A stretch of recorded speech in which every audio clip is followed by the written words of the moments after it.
Hello guys, welcome at the rate NRM वाला channel. Guys, 30 days के watershed classroom session में आज हमारा डे 20 है। और आज हम बात करने वाले हैं दोस्तों कि जो चेक डैम है हमारा, वो चेक डैम किस तरीके से कंस्ट्रक्शन किया जाता है।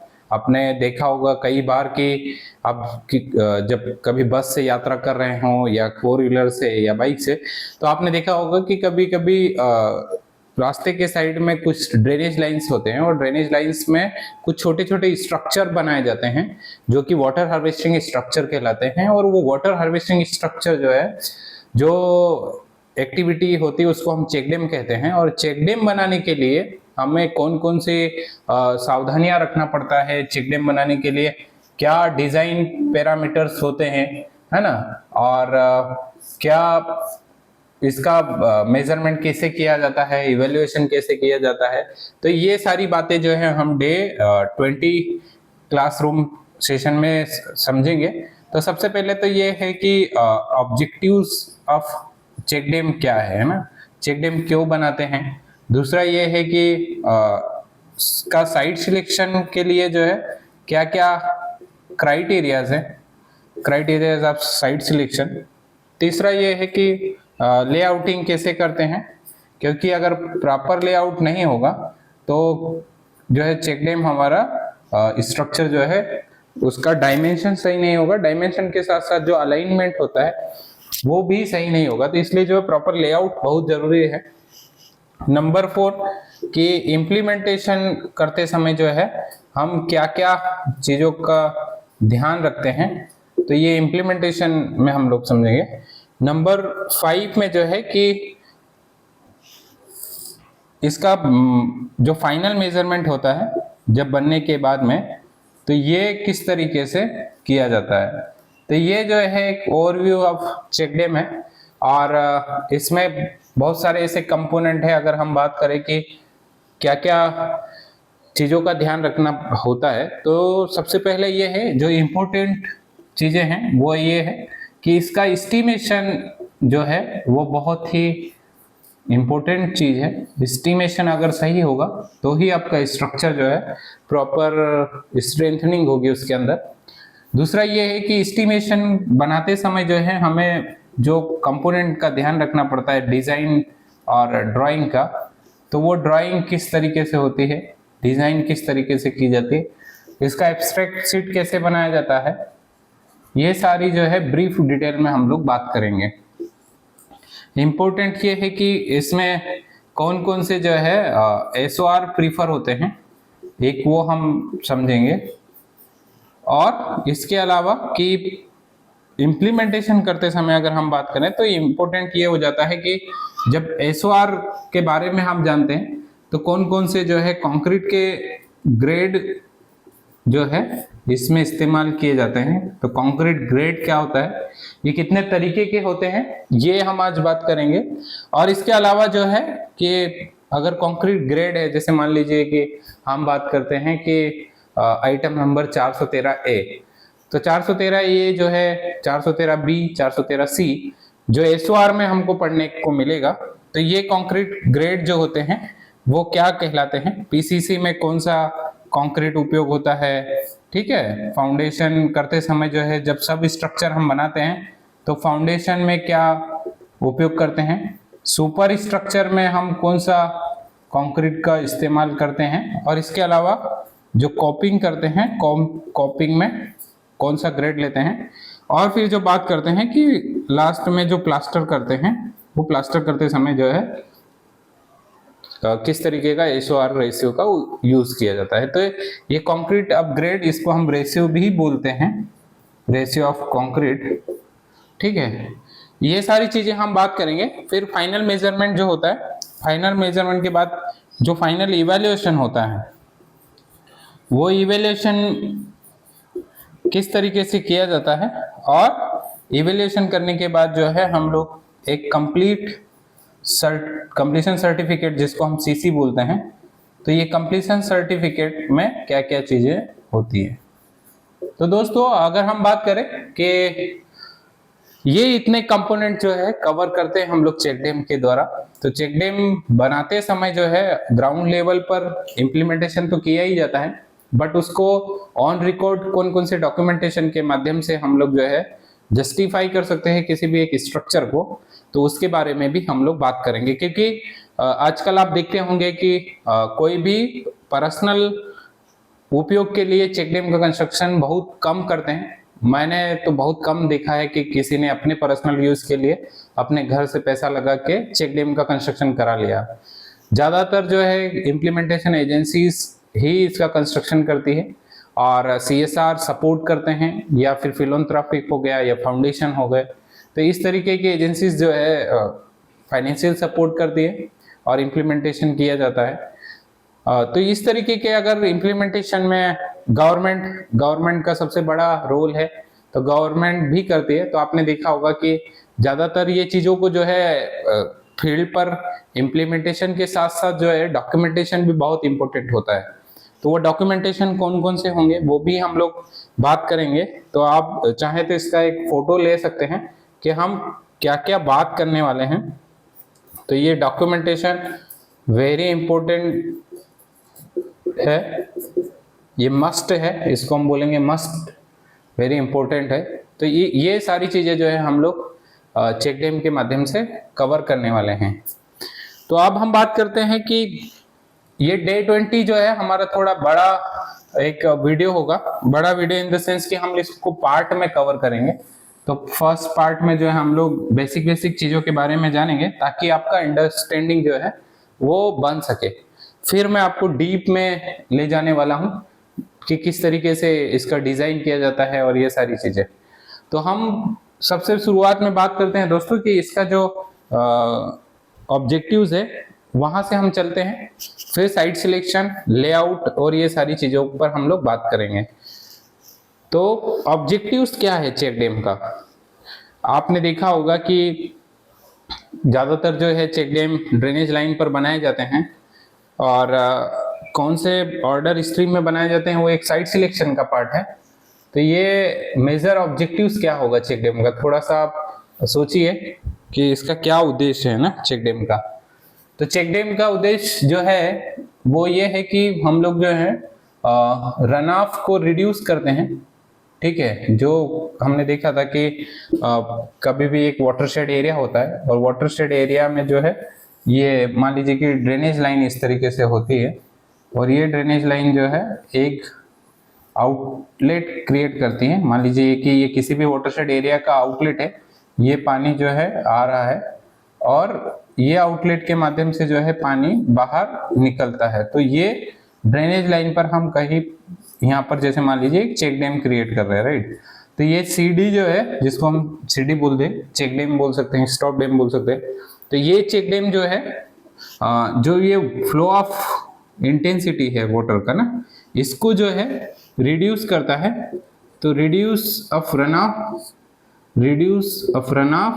ऑफ को कम करेगा, है ना, इंटेंसिटी को कम करेगा, इंटेंसिटी ऑफ फ्लो जो है उसको रिड्यूस करेगा, और इसके साथ साथ क्या करेगा कि परकोलेट जो वाटर होगा या इरिगेशन होगा।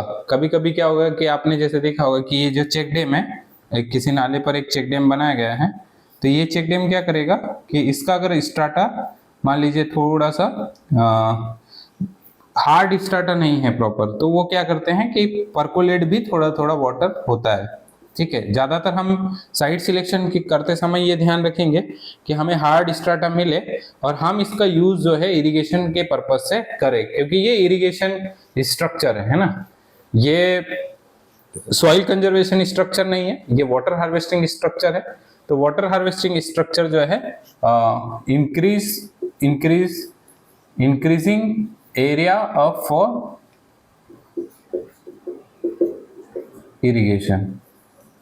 तो ये इरिगेशन एरिया को इंक्रीज करने वाला है। ठीक है, तो ये मेजर ऑब्जेक्टिव्स है। और दूसरा ये है कि जैसे रन ऑफ को कम करेगा, तो स्वाभाविक सा है कि आपका जो जितना भी वाटर आउटलेट के माध्यम से बहकर जाने वाला है तो वो कम जाएगा।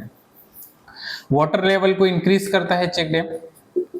ठीक है, आपने देखा होगा कि जब आसपास कभी चेक डैम है और उसके आसपास कभी कुएं हैं तो कुएं में भी वाटर लेवल जो है इंक्रीज होता है। ठीक है, तो वाटर लेवल को इंक्रीज करता है। तो ये ऑब्जेक्टिव्स है, major objectives of this check dam, और ये ऑब्जेक्टिव्स को ध्यान में रखते हुए ही हमें जो है सारी चीजों का प्लानिंग करना चाहिए। ठीक है, अब हम बात करेंगे कि साइट सिलेक्शन। तो साइट सिलेक्शन के लिए जो है दोस्तों हमें एक तो जो है साइट पर जाकर कुछ निर्णय लेना पड़ता है, कुछ जो है हमें टोपोशीट के माध्यम से निर्णय लेना पड़ता है, जिसमें हम लोग गूगल अर्थ का भी उपयोग करते हैं। तो साइट सिलेक्शन के समय साइट पर जाकर क्या क्या निर्णय लेना पड़ता है तो वो हम बात करेंगे। तो साइट सिलेक्शन के लिए साइट पर निर्णय लेना होगा कि मान लीजिए कि आपका ये मान लीजिए एक ड्रेनेज लाइन है। ठीक है, ऐसे ही ड्रेनेज होता है, इधर जो है आप खेती बाड़ी हो रहा होगा। ठीक है, ये हमें देखना होगा कि सबसे पहले जो है दोनों जो बैंक है साइड ना, ये जो है मजबूत होना चाहिए। ठीक है, तो बोथ ऑफ बैंक्स जो है, बैंक यानी किनारे शुड भी क्या होना चाहिए, स्ट्रॉन्ग होना चाहिए।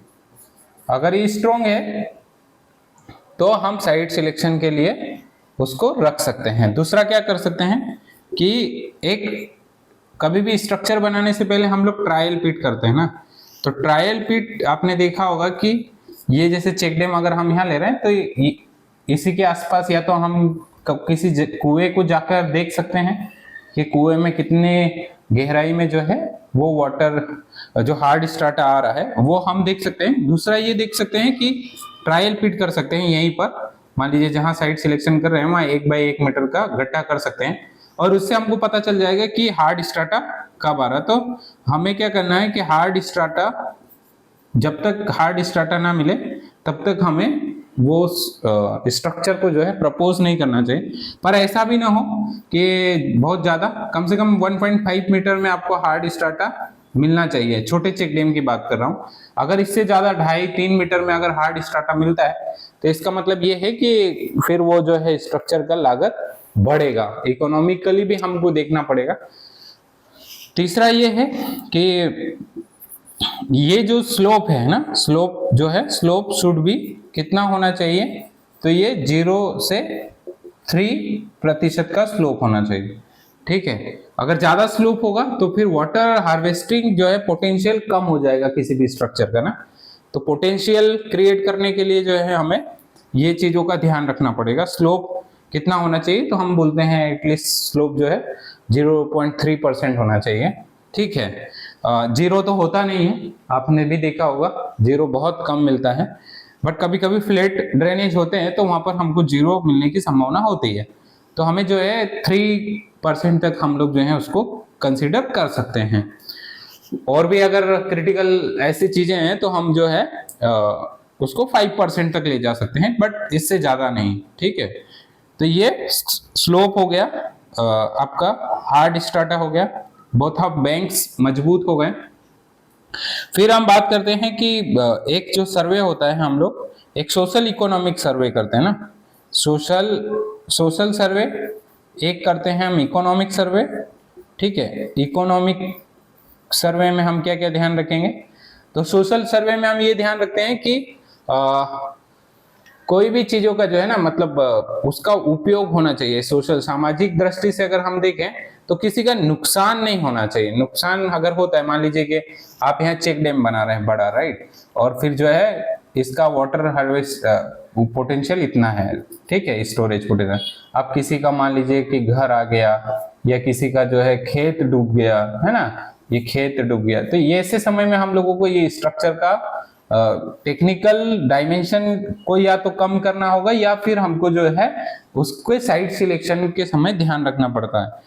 दूसरा ये है कि इकोनॉमिकली में आप जब जाते हो तो इकोनॉमिकली में ये देखना होगा कि जो स्ट्रक्चर है, मतलब मान लीजिए आपका ये ड्रेनेज है, ड्रेनेज ऐसे होता है ना, कभी कभी बड़ा छोटा इस तरीके से होता है, तो ये ड्रेनेज क्या है, हमें इकोनॉमिकली में खास बात या ध्यान रखना पड़ेगी कि ये जो ड्रेनेज है ये हमें नेरो जगह पर बनाना चाहिए। नेरो मतलब कि जैसे मान लीजिए यहाँ पर नेरो है ना, सकरा नाला है, अगर यहाँ बनाएंगे तो क्या होगा कि ये मतलब इसका लेंथ ऑफ स्ट्रक्चर बहुत ज्यादा हो जाएगा, और लेंथ ऑफ स्ट्रक्चर अगर बढ़ेगा तो स्वाभाविक बात है कि आपका स्ट्रक्चर का कॉस्ट बढ़ेगा। तो इसलिए जो है जहां पर नेरो है वहां पर हमको स्ट्रक्चर प्रपोज करना चाहिए।